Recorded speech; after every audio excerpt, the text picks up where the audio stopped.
Welcome to Chillin' 101. We hope this video helps. You begin by confirming prerequisites so the update proceeds reliably. First, verify your console model and current firmware in settings so you know if an update is needed.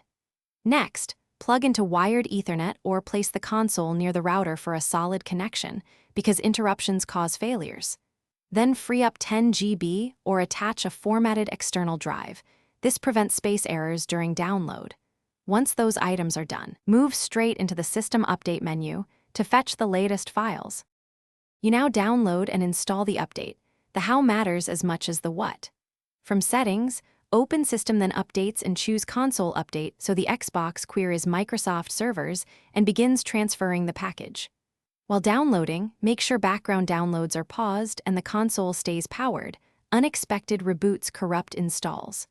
Once download finishes, start the install and do not power off. The console can restart multiple times as files replace firmware and optimize apps.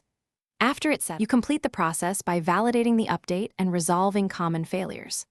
After the console boots to the home screen, check Settings Console Info to confirm the new version and launch a game to test performance. If you see glitches, clear local saved game cache and reboot. That often fixes optimization hangups.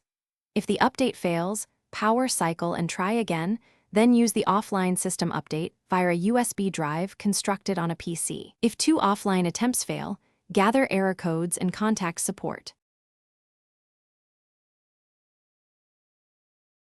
Thanks for watching. Consider subscribing if we helped you.